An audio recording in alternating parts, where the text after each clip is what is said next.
Sir ಏನಾರ ಆಮಿಷ ಒಡ್ಡಿದಾರ ಅಂತ ಬರ್ದಿದ್ದಾರೆ ತಮಗೂ ಸರ್.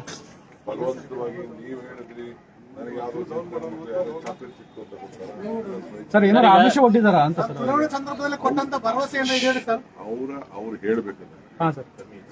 ಅವರು ಹೇಳ್ಬೇಕು ಅವ್ರು ಏನು ಆಮಿಷ ಕೊಟ್ಟಿದಾರ ಏನ್ ಕೊಟ್ಟಿದಾರ ಅಂತ ಹೇಳ್ಬೇಕು. ನಾವೇನು ಅವ್ರಿಗೆ ಬಹಳ ಗೌರವದಿಂದ ಕಾಂಗ್ರೆಸ್ ಪಕ್ಷ ಅವ್ರನ್ನ ನಡೆಸ್ಕೊಂಡಿದೆ, ಇಷ್ಟು ಮಾತ್ರ ನಾನು ಹೇಳ್ತೀನಿ. ಸಚಿವ ಸ್ಥಾನ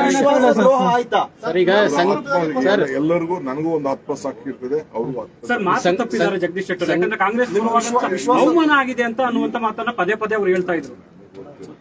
ಕಾಂಗ್ರೆಸ್ ಪಾರ್ಟಿ ನಡೆಯುವಂತ ಸಿಸ್ಟಮೇ ಬೇರೆ, ಬಿಜೆಪಿ ನಡೆಯುವಂತ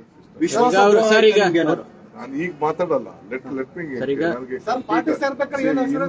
ನನಗೆ ಇವತ್ತವರೆಗೂ ನನಗೆ ರೆಸಿಗ್ನೇಷನ್ ತಲುಪಿಲ್ಲ. ಕಾಂಗ್ರೆಸ್ ಅಧ್ಯಕ್ಷರಾಗಿ ರೆಸಿಗ್ನೇಷನ್ ತಲುಪಿಲ್ಲ. ನಾನು ಕಾಂಗ್ರೆಸ್ ಅಧ್ಯಕ್ಷರಾಗಿ ಬಿ ಫಾರ್ಮ್ ಅವ್ರಿಗೆ ಕೊಟ್ಟಿದ್ದೆ. ನನಗೆ ಈ ಗಳಿಕೆ ನನಗೆ ಕಾಂಗ್ರೆಸ್ ಕಚೇರಿಲೇ ನನಗೆ ರೆಸಿಗ್ನೇಷನ್ ಇನ್ನ ತಲುಪಿಲ್ಲ. ಇಮೇಲ್ ಅಲ್ಲಿ ಕಳಿಸಿದೀವಿ ಅಂತ ಹೇಳಿ ನನಗಿನ್ನ ಬಂದಿಲ್ಲ.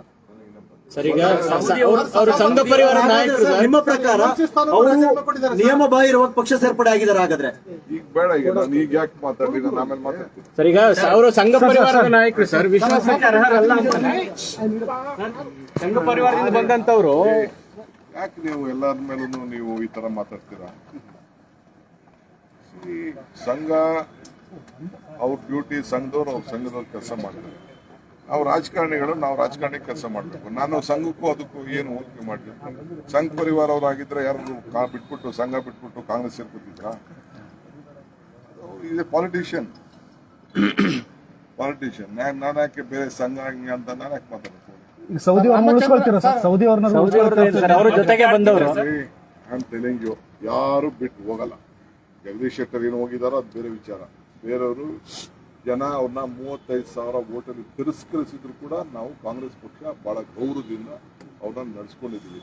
ಮಿಕ್ಕಿದ್ದು ಆತ್ಮಸಾಕ್ಷಿ ಮತ್ತು ಸೌದಿ